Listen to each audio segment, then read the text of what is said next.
Calling All Cars, a copyrighted program created for the Rio Grande Oil Company.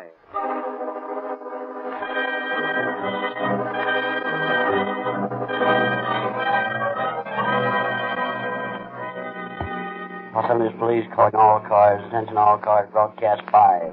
Regarding a man wanted for murder. Description later. Rolls and clerks.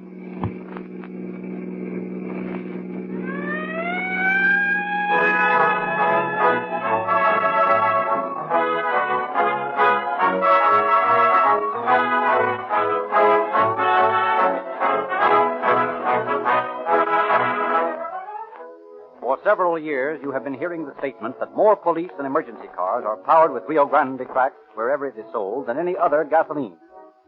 Year after year, this statement is true. Can you ask for a more convincing testimonial? The competition is intense, yet no gasoline has yet been made that will outperform Rio Grande crack. That's why, year in, year out, the leading cities and countries, wherever Rio Grande crack is sold, select this gasoline above all others. They have yet to find any gasoline which is quicker to start, which accelerates as fast, which is as speedy and powerful. If Rio Grande cracked gasoline performs so superbly in these emergency cars, obviously it will give better performance in your car, too. If you are one of the many who think all gasolines are much alike, we challenge you to try a tank full of police car performance. Hundreds of thousands of motorists have accepted this challenge and have discovered that Rio Grande cracked has remarkable features which other gasolines lack. You can expect unusual performance from your car when you change to Rio Grande cracked gasoline. And now is the time to change.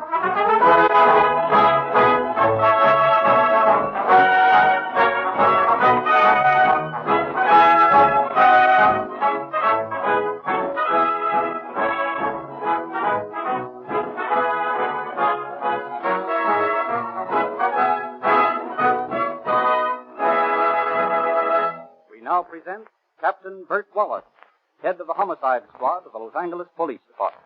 Captain Wallace. Good evening, friends. I doubt if the respectable citizens listening to this broadcast have any idea of the brutal methods used by lawbreakers in their illegal extortion of money. During the Prohibition era, some mighty tough characters developed among the bootleggers, and the cold-blooded shooting and torture you will hear on this program are typical of their heartless and brazen methods. It is a tribute to the efficiency of your police that practically all of these cold-blooded killers of the bootlegger era have been tracked down and are now paying the penalty for defying society. It still amazes me that modern racketeers continue to think they can get away with it, when the record shows so plainly that every one of these tough guys is eventually caught by the police and punished. Our policemen, on their daily rounds, are in constant danger of being shot and killed. But as you will soon hear, the crook who attacks a police officer can never escape. Every law enforcement officer in the land joins in the hunt, and we always get our man.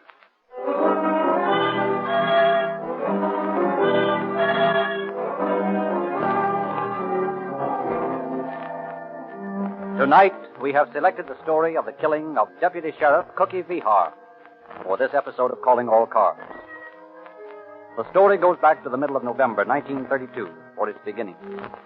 The activities of the Los Angeles Police Department had made business bad for the bootlegger, and Raleigh McAllister, a petty whiskey peddler, and his friend James Rogan, a sailor bootlegger, are discussing the situation. I tell you, Jim, it's getting tougher and tougher. Yeah, I know, Mac. The feds are clamping down so you can't get it in off the boat, and Davis's gang down at City Hall slap you down when you try to sell the stuff you make yourself. Yeah, it's tough, all right. You got another drink there? Yeah, here.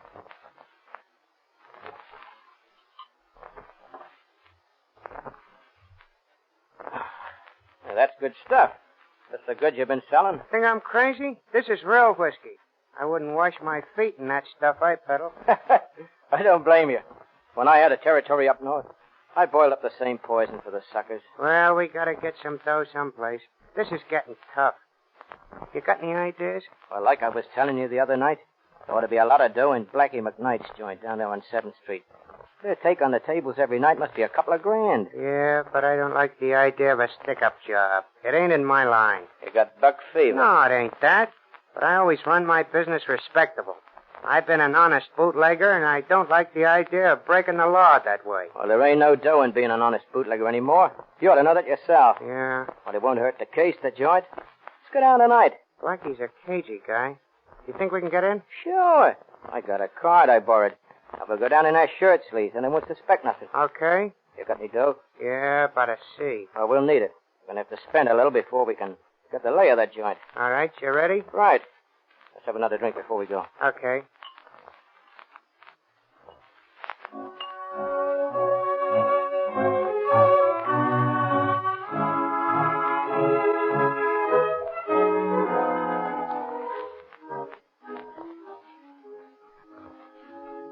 Sorry, boys, I can't let you in. We got a card, ain't we? Yeah, you got a card. And it's got your signature on it, ain't it? Yeah, that's just it. I never saw you boys in my life. I never made out this card to you. Look here, we got a card and we're coming in. No, you're not. Not until I make sure you're on the up and up. This card's made out to Tom Walsh. You him? No, I'm not. He's a friend of mine. You call him up and tell him Jim Rogan's down here. He'll tell you I'm okay. All right. You guys will have to wait outside, though. Okay. You're right. He sure is a cagey guy. He's got a lot of cash in this joint and he ain't taking any chances. Ever been here before? No. But I got an idea it'll be a cinch to knock over. Looks like there's only one way out, and this is it. Looks that way. This guy got a very big mob hanging around? Not that I know of. I understand there's just himself and a couple of dealers and a bartender. Dealers will all be gone by the time we come back with the heaters. Maybe we'll have to pull a job without ever getting in first. Nah, Tom will okay me. Yeah, if he's home. Well, we'll know pretty quick. Like he's coming back now. Well, what about it? It's okay, boys. Tom says you're all right. What did we tell you? Well, you know how it is, boys. You can't afford to take no chances in this business. Yeah.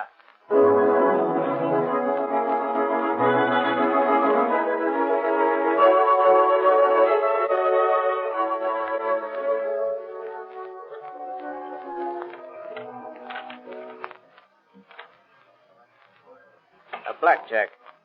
Sure is a cold deck you got there, mister. Pipe down. Come on, let's get out of here. Oh, might as well. He's got all my dough. Listen, Steph, we'll come back in a while and take it from him. It's a soft spot to stick up. Yeah? I'll get that dough I lost and a lot more. Sure you will. Don't shoot off your face now. We'll talk later with a pair of gats. Okay, let's go. Well, tough luck, boys. Yeah. You'll do better next time. Yeah, I think we will.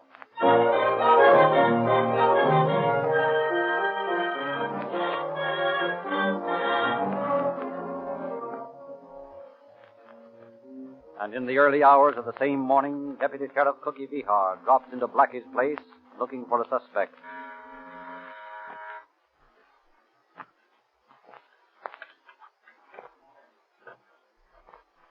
Hello, Cookie. Oh, Blackie? Come to make a pinch, Cookie? No, not this time, Blackie. Just looking for a guy, that's all. Oh. Nobody here now, Cookie, except Mike the bartender and one of the girls. Yeah? Well, I think he'll come in anyway. Okay, Cookie.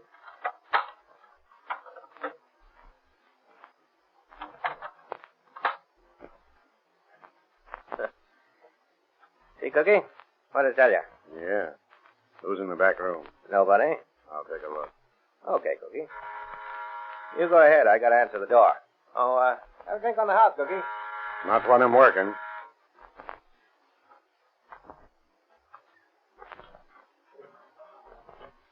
Oh. Hello, boys. Back again? Looks like it, don't it? Yeah, we got some more dough. Let us in. Okay.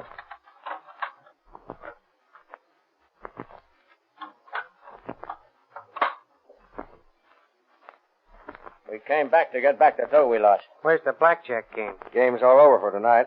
Yeah? Yeah. Well, we came back for the dough. You lost it, didn't you? No, we had it lifted off us by your crooked card. What are you welching about? You lost the dough, and that's that. Yeah? Well, we're getting that dough back. Now, put up your hands. Hey, what's going on in here? You two, Mr. Reach. Now, all of you, over to the side. Now, come on, you behind the bar. All right. Now, sit down on the floor.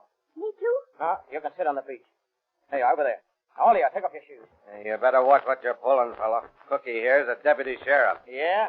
Well, that's just dandy. How do you like looking at the wrong end of a cat, mister? Don't worry me none when there's a yellow rat on the other end. Yeah, you better watch your lip or I'll put a slug to it. Hey, where you going? I'm getting out. I don't want to get mixed up in nothing. Yeah, you're staying right here until this little party's over. Ouch! You hurt my arm. Ah, go on. Now, Blackie, my boy, where'd you keep the dough?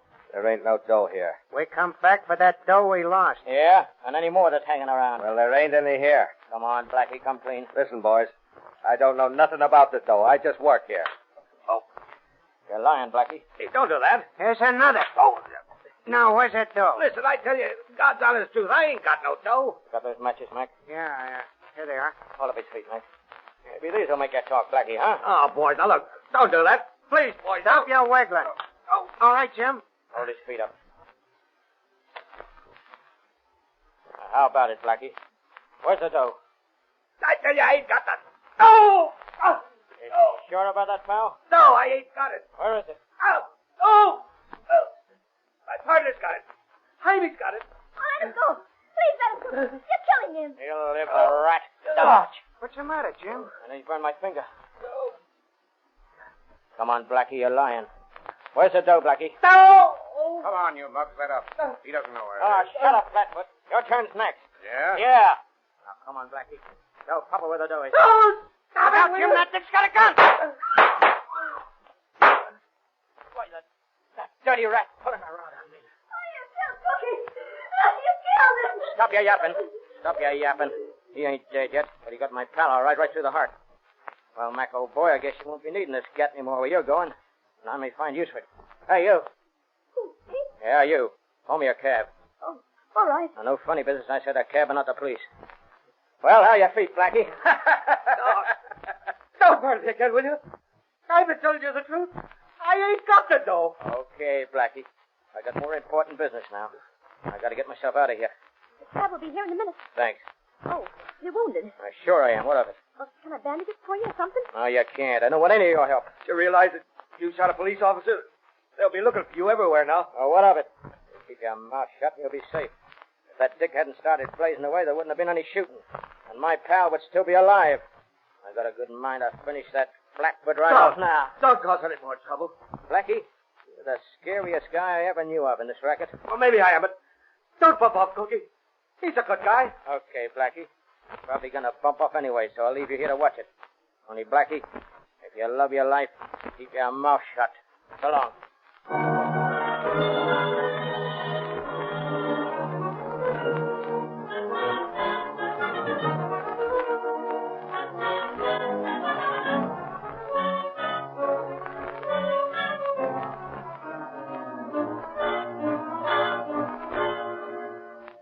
As soon as Rogan drives away in the cab, the bartender calls the police. A few moments later, Detectives Condapper and Ryan of the Homicide Squad, arriving on the heels of the ambulance, are investigating the scene of the crime. Yeah, what's it look like to you, Doctor? Well, I doubt if he has a chance. Ah, poor Cookie. Laughing right up to the last. He's a rough hombre, that Cookie. I'll do everything you can for him, Doctor. You can bet we will. Now, any of you people know who this guy was that did the shooting? I never saw him before. He had somebody else's card. I phoned and checked on him, and he said he was okay. You don't know what his name was, eh? No, I don't. He did tell me his name, but I forgot. I heard this one here that's dead, call him Regan or Rogan or something like that. When was that? When they was in earlier in the evening. Rogan. Let's see. Oh, yeah. Yeah, here's his name in this dead guy's notebook. That's him, all right. Rogan. Jim Rogan.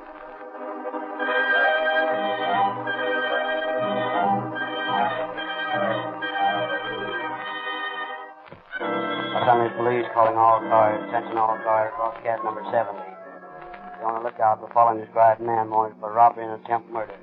One James Sidney Rogan. Described American, 5 feet 10 inches, 165 pounds. Blue eyes, dark chestnut hair. Age 32 years. Nose flattened and large nostrils.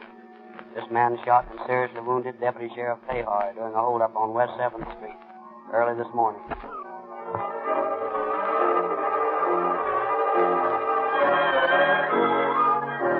The search of Rogan's apartment reveals a phone bill, among the items of which are several calls to a Bakersfield number.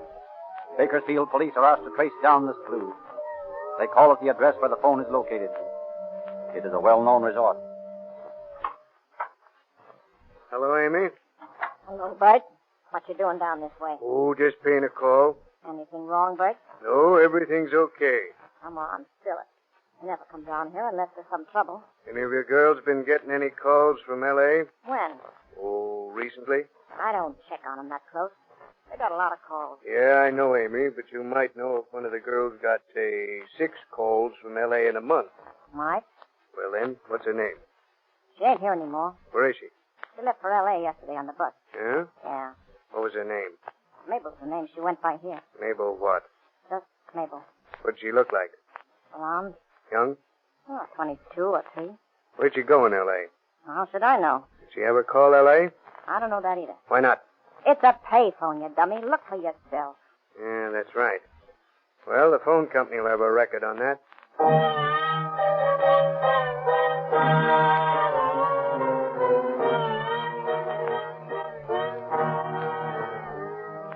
A check with the telephone company in Bakersfield leads to the apartment of Nick Charters, a petty bootlegger. Con Dapper and Ryan visit the apartment and find Charters and Mabel there. They arrest them on a technical charge of suspicion of murder and bring them in for questioning. Hour after hour, Charters stoutly protests his ignorance of the whole affair. And then... I don't know what you got me here for. I don't know nothing about it. Rogan's a friend of yours, isn't he? No. He's a friend of your girls, isn't he? No. He isn't cheating on you, is he? Oh, no. Why? Well, Rogan called her up in Bakersfield 6 times last month. He did not. Did you call her 6 times? Yes, and more. Where from? Rogan's apartment? No. Then she's kidding you. Because we know somebody called her from Rogan's apartment 6 times last month. Oh, come on, Charters. We know all about it. Let's not waste any more time. Come on, tell us all you know. I don't know nothing. Oh, yes, you do. Now, look here, Nick. We know you weren't in on the shooting. But we also know Rogan went right to your place after the shooting. Well, how do you know that? That's right, isn't it, Charters? Well, yes. All right, let's have the rest of it. Well, he came over and told me what had happened. Was he wounded? Yeah. Where? Well, in the chest and in the leg. What'd you do with him? Well, he wanted to get out of town, so after we'd laid low a couple of days, he was well enough to travel, and so we took him to San Francisco. What address there? Well, I dropped him in front of the Ferry building. Is that the truth, Charters? Yes, on the level. He said something about having relatives there, so I said goodbye to him and came on home. That's all I know about it, honest. You ain't got nothing on me. I didn't have nothing to do with it. Can I go now, huh? Yeah, Nick. Can I go? Yeah, you can go.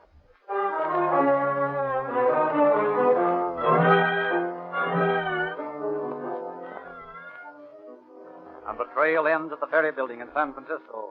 Although Rogan's relatives are watched by the San Francisco police, there is apparently no communication with Rogan. The earth seems to have swallowed him up. Descriptions of the killer are sent to police departments all over the world.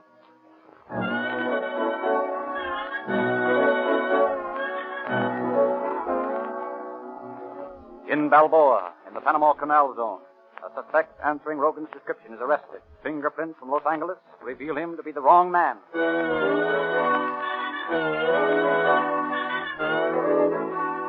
The Oregon State Police hold a suspect. A checkup reveals their man to have a missing finger. He is released.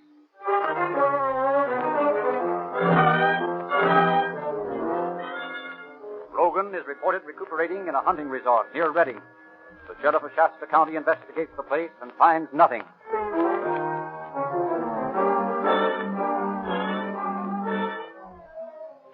A girlfriend of Rogan's is discovered in San Diego. She claims she hasn't seen Rogan in a year, but she admits if she did know where he was, she wouldn't tell for fear of what he would do to her.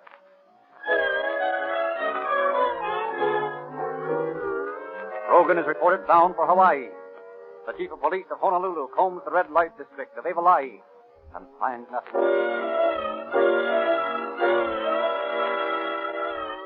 So for months, the fruitless manhunt drags on. Clue after clue is followed, leading nowhere. Vejar's brother officers of the sheriff's office raise a fund of $500 and offer it for Raven's capture. The detective magazines print Rogan's picture and description in their show-up departments. Avid amateur detectives the nation over are on the lookout for the killer. Corinth, Mississippi.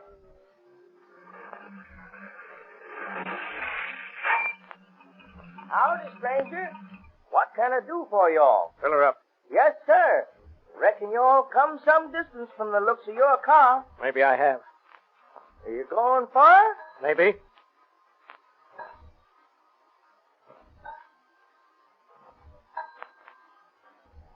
There you are. How much? That'll be $168. Oh, here, $2. Just a minute. I'll get your change. Oh, keep it. I'm in a hurry. Well, I'll be doggone if it ain't. Martha? Martha! Yes? Bring me that detective book. Which detective book? Have you got the picture of the dead girl in the cover? Yeah, that's right, the green one. Hurry. All right. I'm coming. Hold your horses. I'm coming as fast as I can. Ah, she was a pretty gal. Well, here you are. What you doing? Seeing things again? Martha, I do think we all seen $500 lying down the road. Yes, sir. Here he is. Ooh, talk then. Why, that fellow that just bought gas. James Sidney Rogan. Wanted. Dead or alive. Well, what's his license number? His what? His license number. Oh, Martha, I didn't get it. And you call yourself a detective. Just the same, I'm going to write to the chief of police in Los Angeles. He ought to know about this.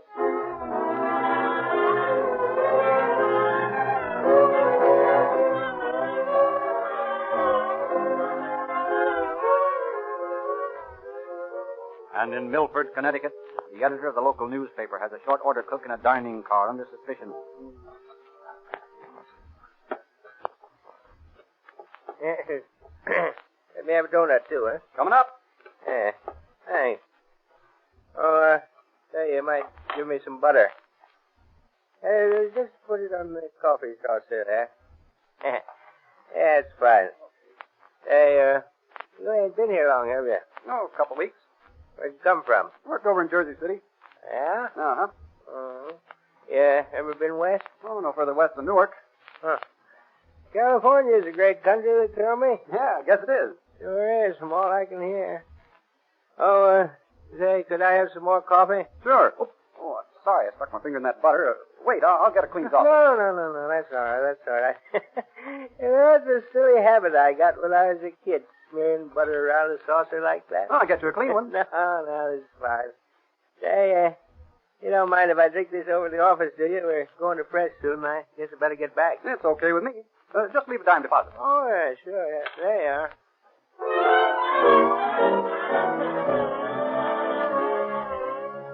Carefully preserving the finger-printed coffee saucer in his icebox, the amateur detective editor writes Chief Davis for Rogan's fingerprints and finds to his chagrin that his suspect has probably been telling the truth about never being west of Newark.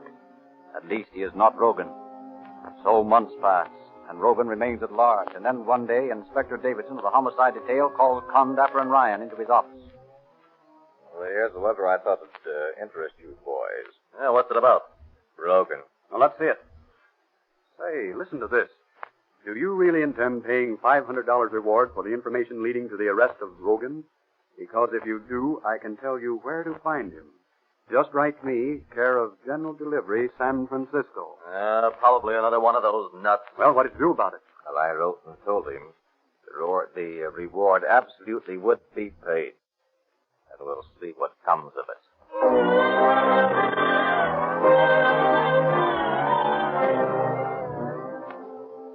Following up this latest clue, San Francisco officers, working under the direction of Chief of Detective Charles D'Alea of the San Francisco Police Department, throws a stakeout on the house pointed out to them. Seeing Rogan enter and leave the place several times, on the night of October 11th, 1933, they close in on the place. Open up. Now we'll have to break it open. The men all posted around the house? Yeah. All right, let's tear down this thing.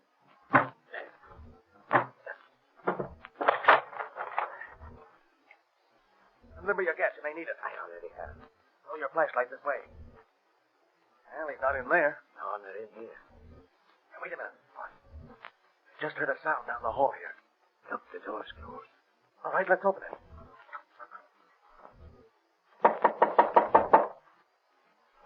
You hear him? Yeah. Come on out of there. I will give you 3, and then I'll shoot through the door. 1, 2. Okay, don't shoot, I'm coming. Hello, Rogan. We're mighty glad to see you. I ain't glad to see you. I don't suppose so. If you'd have come to you later, you'd never had me. Yeah, how's that? I was slamming out where you'd never got me. Well, we figured we'd better pay your call pretty soon. Yeah? Well, how about it, Rogan? Are you ready to talk about that job down in L.A.? Yeah, I'll talk. Let's get out of here. I'll talk as soon as we get to headquarters.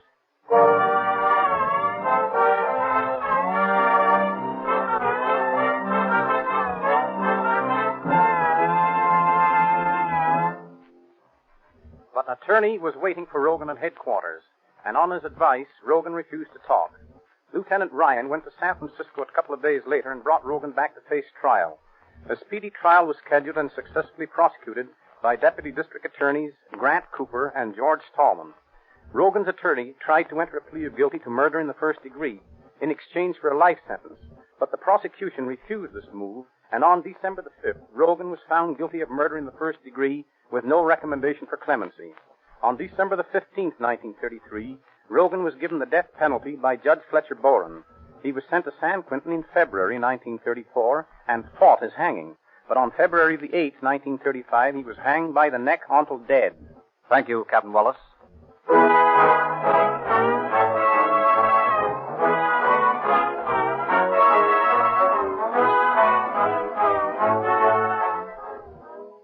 Hundreds of thousands of boys and girls have joined the Rio Grande Junior Police Department. These junior G-men are outfitted with uniform belts, pistol and holster, handcuffs, fingerprint outfits, genuine metal police badges, and many other items of equipment, all given away absolutely free by the Rio Grande Oil Company. Ask your independent neighborhood Rio Grande cracked gasoline dealer how you can get the oil company. Ask your independent neighborhood Rio Grande cracked gasoline dealer how you can get these free gifts. All over America, hundreds of thousands of gasoline service stations are now warning motorists to Sinclair Eyes for summer. As warm weather comes, your car needs entirely different lubrication. Your motor oil, for example, should be of an entirely different grade. But every car is different, so we can't tell you here what oil to use. Your Rio Grande cracked gasoline dealer can tell you, for he has the latest information flashed from the factory that made your car, telling exactly what grade of oil and lubricant should be used on every part, and what changes should be made as your car grows older. Sinclair is one of the world's largest manufacturers of lubricants. Take your car wherever Rio Grande cracked gasoline is sold, and you'll get expert, scientific lubrication when you Sinclair Eyes for summer.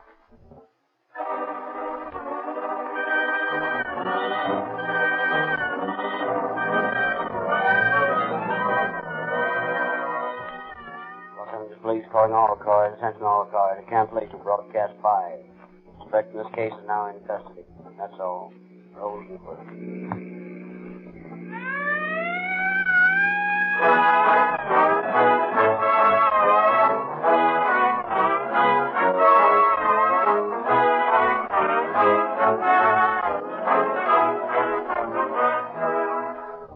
This is Frederick Lindsley bidding you good night for the Rio Grande Oil Company. Calling all cars, the copyrighted program created for the Rio Grande Oil Company.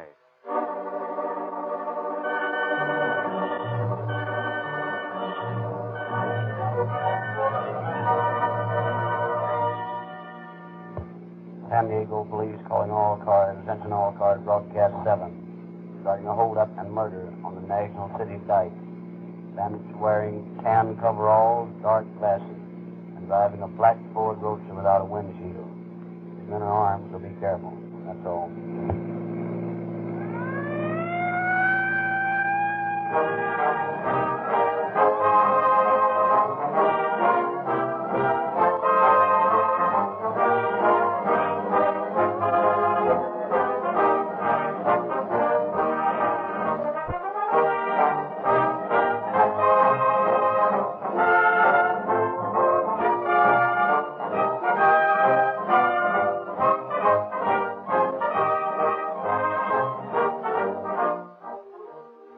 If you were a chief of police and you had hundreds of radio-equipped police cars prowling about your city every hour of the day and night, would you risk your reputation by letting ordinary gasoline slacken the speed and cut down the power of your emergency cars?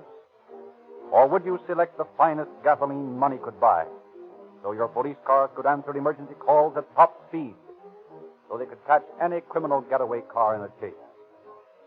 Many of your brother police chiefs would advise you that Rio Grande cracked gasoline has the reputation in police circles of being the fastest, most efficient gasoline made. The police chiefs of Los Angeles, Oakland, Berkeley, or Maricopa County, Arizona, and many, many other cities and counties use Rio Grande cracked gasoline exclusively because it comes as close as possible to perfect performance. Yet it fits expense budgets. For the cost records of these cities show year after year that Rio Grande cracked gasoline delivers more miles as well as faster miles from every gallon. Every motorist can get this same gasoline that powers more police and emergency cars than any other brand from the independent Rio Grande dealer in your neighborhood. Ask for Rio Grande cracked and enjoy the thrill of police car performance in your car.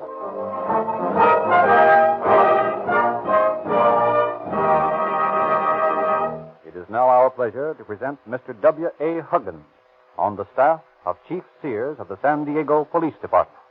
Mr. Huggins. Every man who plots a holdup or some other crime invariably thinks he is smart enough to get away with it.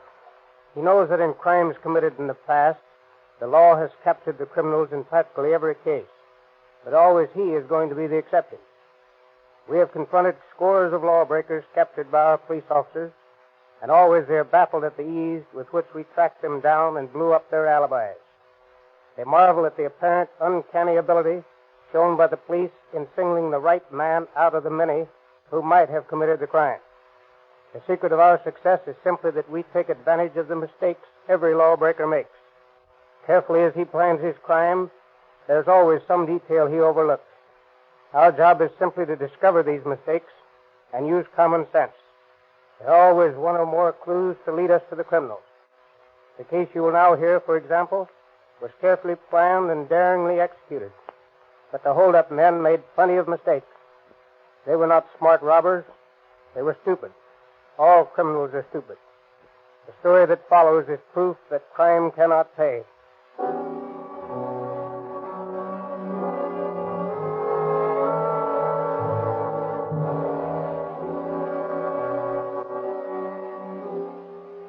Shortly after midnight, in the middle of May 1929, two shadowy figures stealthily work at the lock of the service entrance of a Ford agency in San Diego.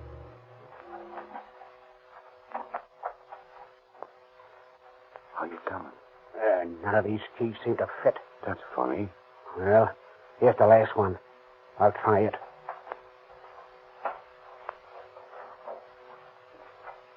Nope. Hey, give me that hammer. What are you going to do? I'm going to bust this padlock open. Oh, you're nuts. You'll wake up the whole town. Ah, listen. We're getting in there, ain't we?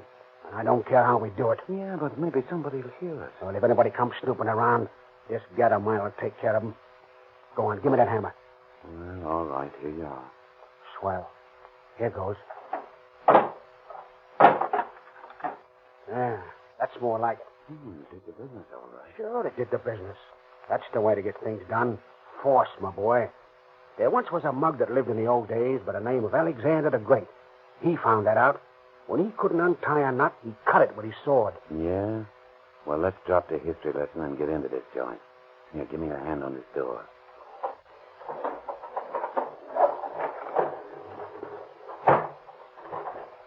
Sure there's no watchman here? I told you I cased the joint, didn't I? Yeah.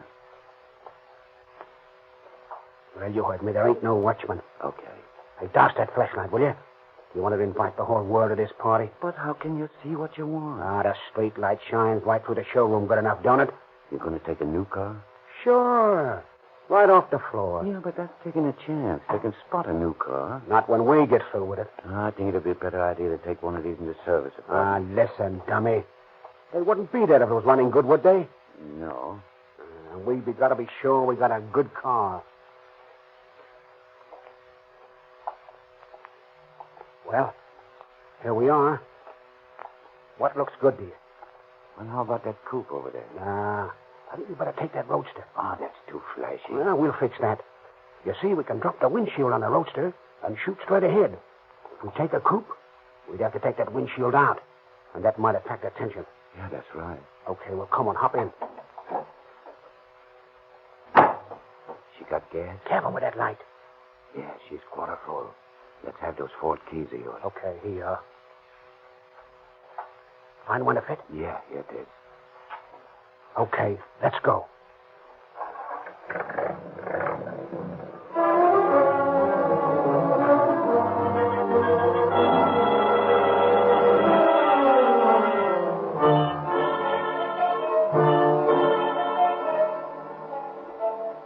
police scour San Diego for the stolen car, Cochran and Colson are working on it in the garage back of their bungalow.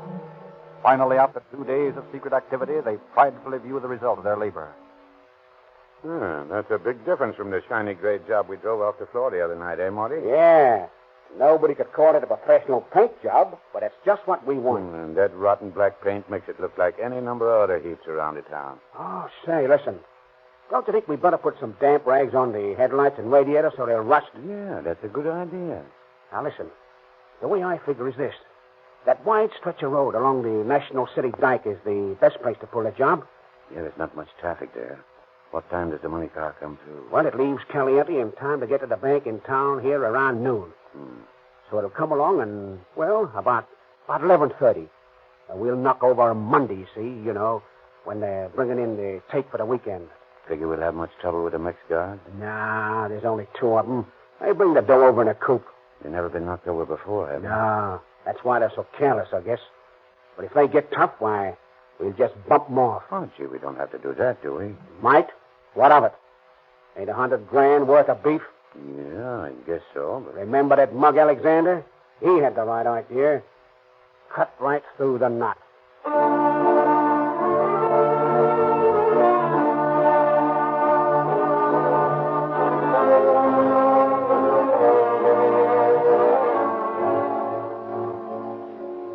On the morning of May 20th, 1929, Nemesio Monroy and J.V. Barrigo, 2 Mexican police officers, call at the Agua Caliente Casino for the weekend receipts. Well, here it is, boys. How much dinero we take today, boss? Almost $100,000. Madre de Dios. $100,000? Oh, make a nice present for my woman and me, eh? Yeah, so it would. But don't you go waltzing off with that dough, or I'll beat your ears in, Nemesio. Oh, do not worry. By the way, how's your wife? Oh, pretty good. Will not be long now before we have another little one. Is that so? You're acquiring quite a family, Nemesio. Oh, see. 4 already, all boys. And soon it will be 5. Nemesio, he's raising his own army for the next revolution. Well, you better get started with the dough, boys. See, muy pronto. Adios, senor. Goodbye, boys.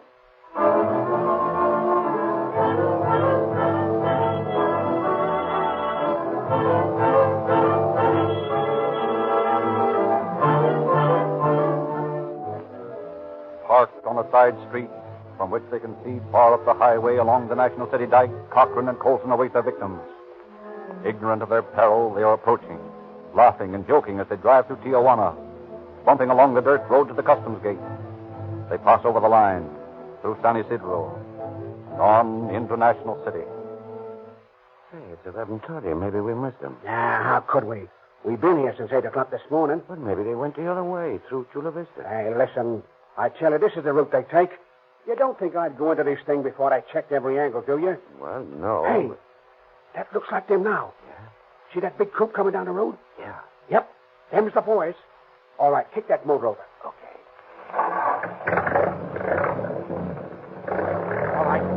Pull over there and get in right behind them. Boy, oh boy, what a break this is, eh? Not another car in sight.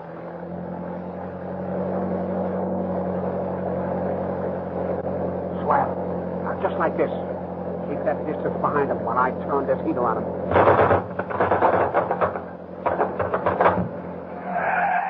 There you are. That pulled them over all right. Hey, just a minute. What's the matter? This tomcat's jammed. Wait till I clear it. Ah, darn it. All right, there it is. Okay, let's go. You take that side and I'll take this one. Come on now. Hurry. What do you men want from us? All right, boys. Hand over that dough. Caramba, what's the big idea of shooting at us? Let them have it, Lee. Let them have it. But, Marty... Shut up. Let them have it, I say. What's the matter, Marty? Oh, you darn fool. You didn't have to hit me, did you? I'm sorry, Marty. Well, it could have been worse. Oh, you only got me in the arm. There's the satchel. Come on, grab it. Okay.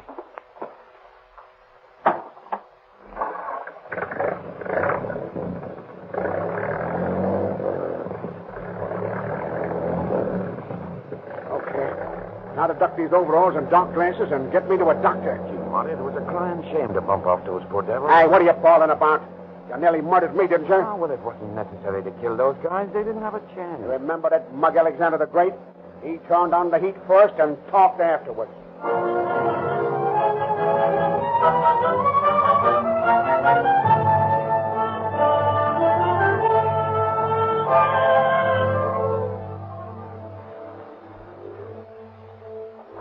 Detective Bureau, Sergeant Kelly speaking.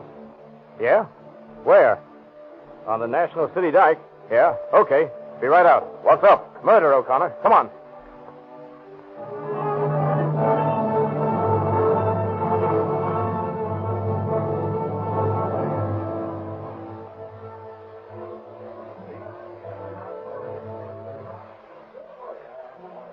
Now, did any of you people see this happen? No, sir. No, sir. That is, yes, sir. Well, now, which do you mean? Well, you see, me and my friend George, when we was over there in the dumps and we done here the shooting. Well, what did the men look like that did the shooting? Well, I couldn't exactly tell, mister. What do you mean you couldn't tell? Didn't you see them? Well, sir, I did, and again I didn't know. What do you mean? Well, sir, you see, when these here now bullets started whizzing around, why, George and me, we just naturally hid under some tin roof until it was all over. Well, didn't you see anything? Well, I done saw them drive away. How many were there? Well, the two. That's all I seen. What were they dressed like? Well, I don't take no particular notice.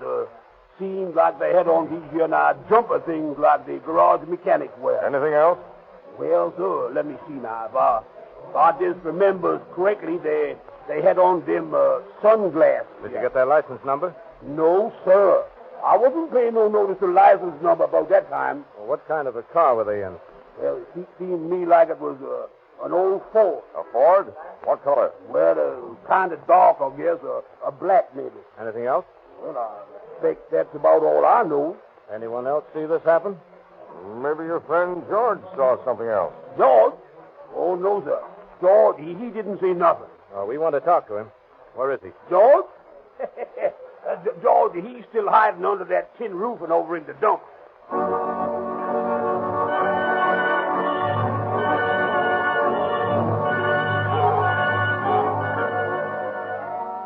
Meager are the clues the police have on which to work. Old black Fords are under suspicion, but finding the right one is as easy as finding the proverbial lost needle. Things look black for the police when help comes from an unexpected source. Well, this is a tough one. Yeah, it sure is. Two guys dressed in jumpers and dark glasses in an old Ford. I'll find 100 people answering that description in a half an hour. Yeah, and you won't be any closer to the right ones. That's right. Detective Bureau, Sergeant Kelly speaking. Yeah? Well, I have some information that might be of assistance to you. Yeah? What's that? Well, a couple of men drove up near my house about noon today in an old Ford. Yes? Well, they met by another car, which, they took them away. One of them seemed to be wounded. The Ford's still parked here in the street. What's the address, Mr. Hartel? It's marked in B. Thanks. We'll be right out.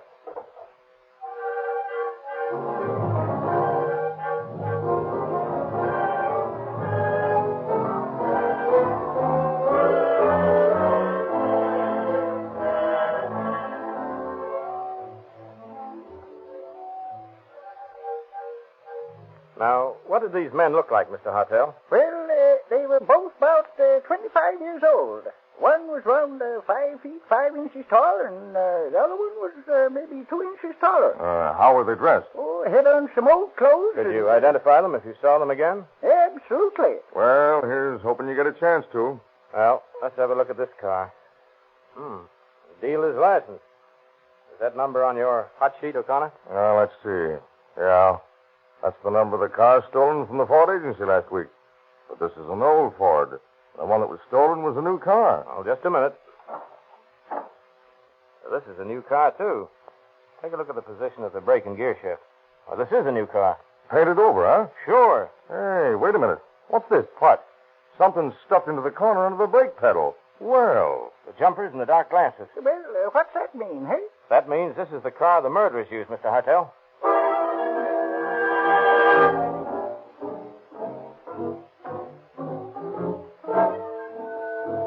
Still, the murder remains a mystery. Although Kelly and O'Connor O'Connor have a slight description of the criminals, they have nothing definite to go on. But the fact that a machine gun was used starts them on an inquiry among underworld characters. Well, Kelly, I got a lead. You have? What is it? I found out that Ted Barnes has a submachine gun. Or at least, he did have one a week ago. Ted Barnes. Oh, yes. He's that bootlegger up the line, isn't he? Yeah, that's the guy. But as I remember him, he doesn't fit the description of these mugs. He's about 6 feet tall, and he's fat. The guys that did this job were both short. They were young fellas, too. Sure, that's right. But Barnes might have lent them his machine gun, mightn't he? Yeah? Well, it won't hurt to go up there and look Barnes' joint over. Okay, let's do that.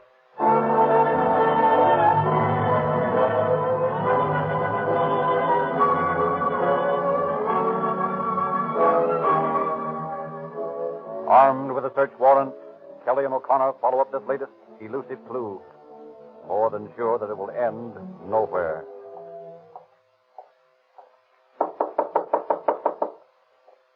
Mighty quiet around here. I'll be prepared for anything. This Barnes is a bad egg. Here comes somebody. Well, what is it? We want to see Ted. He isn't here. Where is he? Out.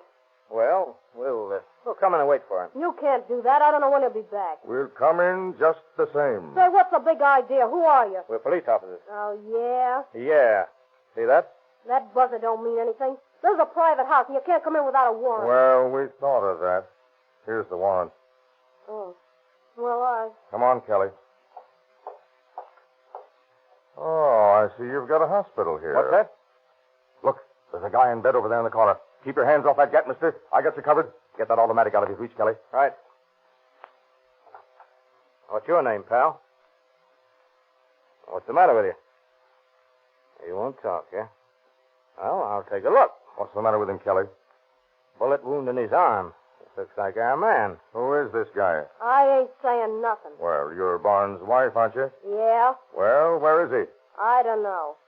So he and this bird held up the money car, and he ducked out and left you to care for his pal, eh? That's a lie. Well, that's the way it looks to me. Ted didn't have a thing to do with no holdup. What about this man here? Who is he? Let him tell you. Did he hold up the money car? I don't know nothing about it. Well, we'll have to arrest you, too. What for? Well, we'll book your friend here on suspicion of murder, and we'll book you on... You can't arrest me. I ain't done a thing. Looks to me like you're an accessory after the fact. At least that's the way we're going to arrest you.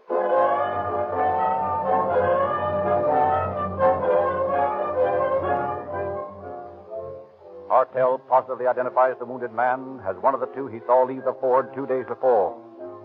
Police cover the town and discover the bungalow court in which an apartment was taken by Joseph Renane, who answers the wounded man's description. However, effects discovered in the apartment identify Renane as one Marty Colson, an ex-convict on parole, after serving part of a sentence on an arson charge committed in Los Angeles County. Papers in the apartment show that his partner is one Lee Cochran. Mrs. Barnes is the important link in the chain of suspects. Police question her closely. Now, look here, Mrs. Barnes. We've got this case just about sewed up. Yes, it isn't going to do you any good to hold out on us. Listen, I don't know anything about it. Now, that's not true, Mrs. Barnes. It is true. I don't know a thing. Now, we know that Ted wasn't in on this job. What are you trying to do? Trap me? Why, of course not. You told us yourself he had nothing to do with it. And that's true, isn't it? Sure, it's true. But Marty Colson, the man you were caring for in your house yesterday, he was on the job. I don't know. How did you find out his name? Oh, never mind. And Lee Cochran, his pal, was the other bandit. We know that. So, Marty talking, eh? Looks like it. Said he wouldn't open his mouth. Now, look here, Mrs. Barnes. You're a woman. Did you know that one of those poor Mexican officers who was murdered the other day left a wife that was about to have a baby? Is that the truth? On the level. Oh, we know Ted didn't do the job, but we want to get Cochran. We want to see some sort of justice done.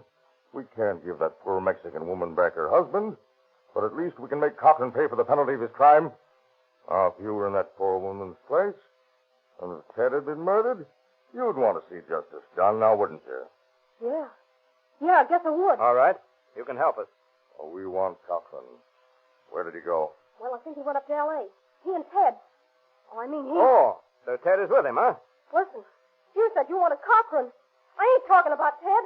I got constitutional rights. You can't make me testify against my husband.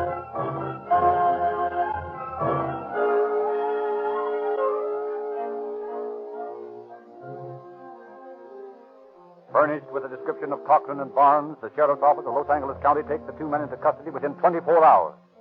For more than 2 months, while they were awaiting trial, and all through the courtroom proceedings, Colson refused to talk. He makes the communications that are necessary in writing. But from the moment of his arrest to the moment when he stands before the judge to receive his sentence, Silent Marty, as he has come to be called, has never uttered a word.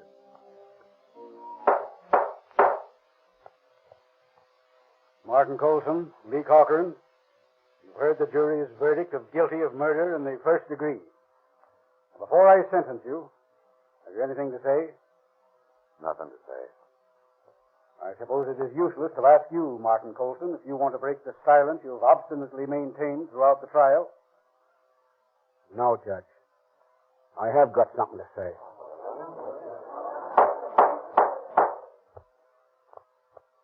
Before you sentence me, I've got something important to say, Your Honor. I want to die. I want to pay my debt to society. Let Lee go, Judge. I'm the one you want. I planned the whole thing. Hang me, Judge, and let my partner go.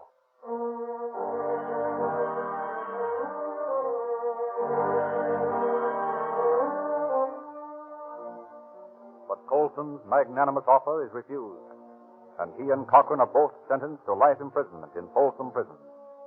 Ted Barnes is sentenced to a year in the county jail as an accomplice after the fact. In Folsom, Martin Colson retains his grim silence, only rarely talking to his fellow prisoners. His nickname of Silent Marty follows him behind the grim gray walls of the northern prison. Desperate, morbidly brooding, Colson determines to beat the rap. For months, he works secretly on a crude diving apparatus, and then one day he attempts to escape through the powerhouse water intake pipe into the prison moat. But his apparatus fails to function, and he is dragged from the moat half-drowned. He serves a hitch in solitary for his attempted break. But as soon as he's back in the cell block, he and his cellmate set about fashioning 2 pistols from the bits of metal they conceal in the machine shop. Then, on the morning of February 27th, 1933, as the men are marching to their daily tasks,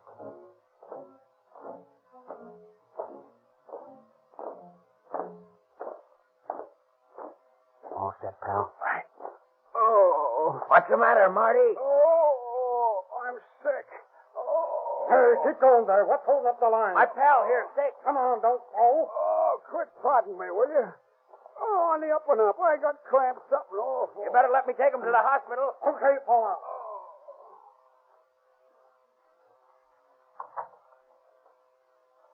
Work like a charm. Yeah, but you better keep on looking sick. Now, you hold up the guard in the hospital, Yeah? and I'll make the operator call the warden down here. Yeah. If anybody gets fancy, bump 'em off. You know what that means if they catch us? Sure I do. But remember that mug, Alexander the Great, right through the knot. Okay, here we are. You all set? Let's go. What do you want? My partner here's sick. Come this way, then we'll... All right, grab his gun. I'll get the operator. Okay. What are you... Shut up, you. Don't ask no questions. Call the warden and tell him to come down here right away. Tell him it's important. But look here. George, I tell you, will you? Or you're breathing your last this minute. Oh, all right. Hello, Warden. This is the hospital. Can you come down right away? One of the men is very sick. Yes, it's important. Please, All right, hurry. that's enough. You don't have to cry over the telephone. Don't touch that board. It's hot, I say. Now get into that other room. The warden comes? Yeah. This guy here nearly tipped us off. But it's okay. The warden tried to call back. When he doesn't get an answer, he'll think that guy's awful sick and he'll be down on the double. Good. Then he'll listen to us. He'll hand over the keys and give us a safe conduct out of this hole. Yeah. He ain't got no guts. Wardens never have. No. It's strong guys like us. Yeah. Like that Alexander mug that gets places in this world. Yeah. You bet I'm telling you, pal. Listen. What's that? The prison siren. They're wise. Hey, where you going? They'll never get me. Okay, you win. Where's your boss? Hey, I guess he shot himself. He said you'd never get him. Gee, and he was a swell guy, too. Lots of education. Say, Do any of you guys know who this Mug Alexander is he was always talking about?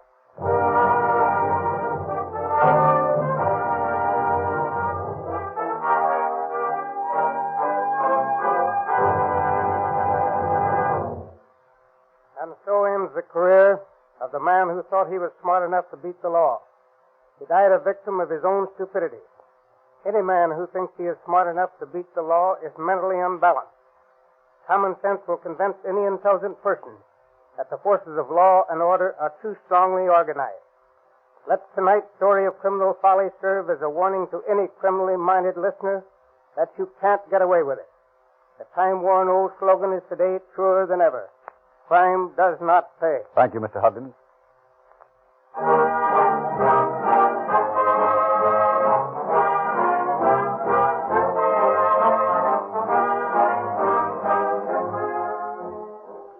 If you like these radio crime dramas, you'll be interested in reading the Calling All Cars news. This month's issue illustrates 15 free gifts for boys and girls. Get this unique publication free wherever Rio Grande cracked gasoline is sold. And wherever you find Rio Grande cracked gasoline, you'll find Sinclair motor oils, too. These independent dealers know that Sinclair has pioneered most of the refinements recently announced by other oil companies. It was Sinclair who perfected the de-waxing and de-jellying processes to purify motor oil. Modern high-compression engines need Sinclair motor oils to ensure continuous lubrication of those fast-moving, finely fitted parts. As one of the world's largest makers of lubricants, Sinclair engineers work with every automotive manufacturer to develop perfect lubricants. The manufacturer of your car has specified a Sinclair oil or lubricant for every moving part. And your Rio Grande cracked gasoline dealer is equipped to give you this Sinclair scientific lubrication.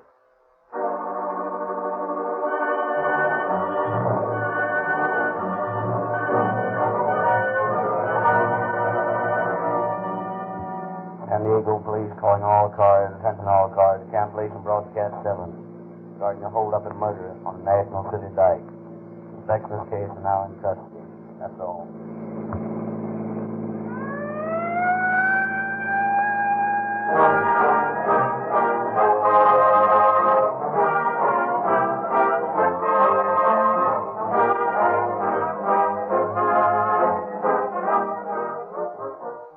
Frederick Lindsley bidding you good night for the Rio Grande Oil Company.